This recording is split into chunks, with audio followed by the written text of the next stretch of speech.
Hi students. So ఇప్పుడు మనం advantages of CRD అంటే ఆల్రెడీ మనం తెలుసుకున్నాం కదా, కంప్లీట్లీ ర్యాండమైజ్డ్ డిజైన్ అనేసి. సో ఎవరైతే ఈ ముందు వీడియో చూడలేదో సో ఛానల్ని సబ్స్క్రైబ్ చేసుకొని ఆ ముందు వీడియో చూడండి. సో ఈరోజు మనం అడ్వాంటేజెస్ ఆఫ్ సిఆర్డి గురించి నేర్చుకుంటున్నాం. సో ఫస్ట్ పాయింట్ వచ్చేసి the design is very simple to implement.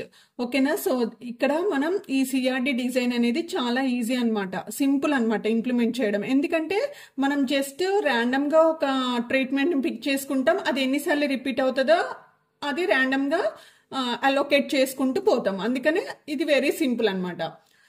It results in maximum use of the experimental units since all the experimental material can be used. ఇక్కడ మనం ఏం చేస్తామంటే ఎన్నైతే ఎక్స్పెరిమెంటల్ యూనిట్స్ ఉన్నాయో అన్నిటినీ మనం యూజ్ చేసుకుంటాం అనమాట. ఓకే. సో నిన్న మనం ఎగ్జాంపుల్ ఒకటి చెప్పుకున్నాం కదా. సో ఇక్కడ చూడండి, ఇక్కడ ఏబిసిడి అనే ట్రీట్మెంట్స్ ఉన్నాయి. ఆ ట్రీట్మెంట్స్ ని అన్నిటినీ మనం యూజ్ చేసుకుంటున్నాము. ఓకేనా. సో అందుకనే ఇక్కడ maximum use of experimental units ని మనం యూజ్ చేస్తాం అనమాట. Okay. Next the statistical analysis is very simple. ఇక్కడ స్టాటిస్టికల్ అనాలిసిస్ అనేది వెరీ సింపుల్ అనమాట. ఎందుకంటే ఇది వన్ వే కిందకి వస్తుంది కాబట్టి మనకి సో ఇది చాలా ఈజీగా ఉంటుంది స్టాటిస్టికల్ అనాలిసిస్ అనేది. Okay. Next the design is more flexible since any number of treatments may be taken with any number of replications. ఇక్కడ ఈ డిజైన్ అనేది మనకి చాలా ఫ్లెక్సిబుల్ గా ఉంటది. ఎందుకంటే ఏ బ్లాక్ అయినా సరే, ఏ ట్రీట్మెంట్ అయినా ర్యాండమ్ గా పిక్ చేసుకుంది ఏది వచ్చినా సరే అది మనం ఇవ్వచ్చు. అండ్ దట్టు ఎన్నిసార్లు అయినా మనం రిపీట్ చేసుకోవచ్చు. సో అందుకనే ఇక్కడ డిజైన్ అనేది మనకి ఏంటి ఫ్లెక్సిబుల్ గా ఉంటుంది అనమాట. ఓకేనా. సో ఇప్పుడు డిసడ్వాంటేజెస్ గురించి నేర్చుకుందాం. సో డిసడ్వాంటేజెస్ లో ఫస్ట్ వన్ ఏంటి, CRD is used only on homogeneous blocks కదా. ఇక్కడ మనం హోమోజీనియస్ బ్లాక్స్ గురించి మాత్రమే చెప్పుకున్నాం అనమాట. ఓకేనా. కంప్లీట్లీ ర్యాండమైజ్డ్ డిజైన్ లో మనకి హోమోజీనియస్ అంటే సేమ్ టైప్ ఆఫ్ మెటీరియల్ అనేది ఉండాలి ఇక్కడ మనకి. ఓకేనా. డిఫరెంట్ మెటీరియల్ ఉంటే ఈ మెథడ్ అంటే హెటిరోజీనియస్ మెటీరియల్ ఉంటే మనం యూజ్ చేయలేము. So same number of blocks ఉంటే మాత్రమే ఈ సిఆర్డి అనేది మనం యూజ్ చేస్తాము. అది ఫస్ట్ పాయింట్.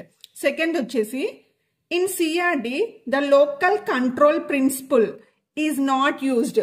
మనకి ఎక్స్పెరిమెంటల్ లో 3 ప్రిన్సిపల్స్ ఉన్నాయి: రెప్లికేషన్, ర్యాండమైజేషన్, లోకల్ కంట్రోల్. ఓకేనా. ఆ లోకల్ కంట్రోల్ అనే ప్రిన్సిపల్ అనేది మనం ఈ డిజైన్ లో యూజ్ చేయం.